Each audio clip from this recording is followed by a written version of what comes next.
Us now is Parker De Deker, a freshman at Columbia University who has temporarily left campus until it's safe to come back.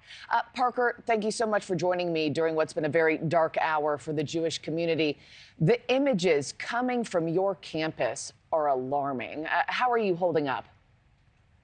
It's been difficult. This is never something that I would have expected for my freshman year of college, let alone at the institution that I'm attending. I chose Columbia University because it was promised to be a safe haven for Jewish students, an area that fostered cultural diversity for people regardless of their background.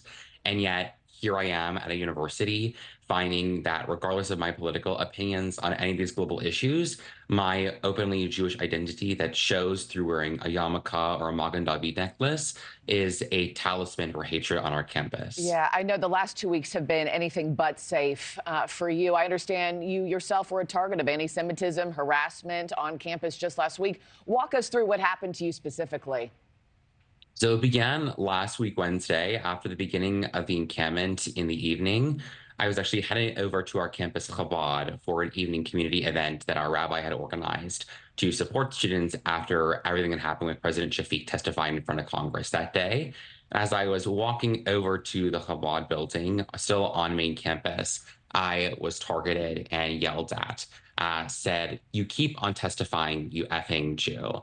And this was very unraveling. And actually, unironically, my friend had sent me a message 30 seconds after telling me to take off my yarmulke because it was no longer safe on campus. Because outside protest out in front of the gate on 116th and Broadway was getting to a violent vitriol level. And so I took off my yarmulke.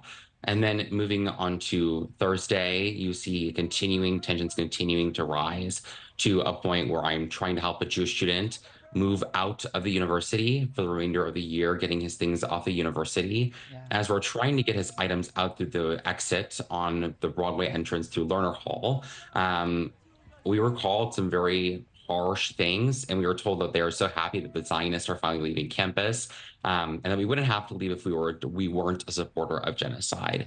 And it's just really difficult because we're not public about our social media opinions about anything going on right now. People wouldn't know that just based on looking at us, because neither of us are public about it in social media or any other aspect. And so the only marker for which they would possibly have any identification with us and the state of Israel or anything else going on right now is through the fact that we are both openly wearing yarmulkes. I'm so I had already very had sorry. a It's planned just departure from, yeah. I already had a planned departure from campus on Friday, but as I was leaving campus through the other gate on 116th in Amsterdam, this individual yelled an anti-Semitic slur at me, and then told me to keep on walking, and were so happy that I was leaving campus as I was getting into the Uber. And so yet another disheartening aspect where this individual clearly was not a student outside the university, yet they're still here yelling anti-Semitic rhetoric at students like myself. They're camping out. And I mean, it's just, it's grotesque. I'm so sorry. Do you think Columbia University is doing enough to protect students like you? And what do you want to see happen to those who are protesting? I do not think our university is doing enough to protect us. I think it's very evident by the mass exodus of Jewish students from campus this past weekend, right before Passover began, where students were originally intending on spending it on campus and have had to leave because they have been victims of anti-Semitic incidents in which they, in the evenings, have been followed back to their dorms. They have been told, quote, go back to Poland, so that we don't have any culture, told that we are genocidal maniacs. And these things are just because of our association with our Judaism, whether it's wearing a Magen David necklace or wearing a yarmulke.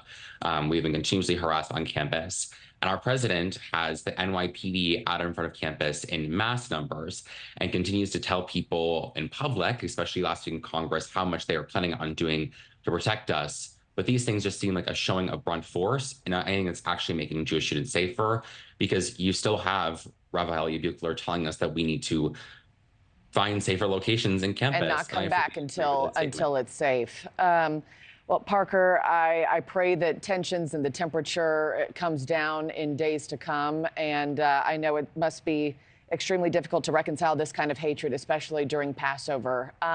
Thank you so much for your time. Please keep us posted when you finally come back to school. And I'd love to have you back on the show for an update. Thanks for watching, everybody. Go to joinnn.com to find NewsNation on your television provider. Also, don't forget to click that red subscribe button below to get more of NewsNation's fact-driven, unbiased coverage.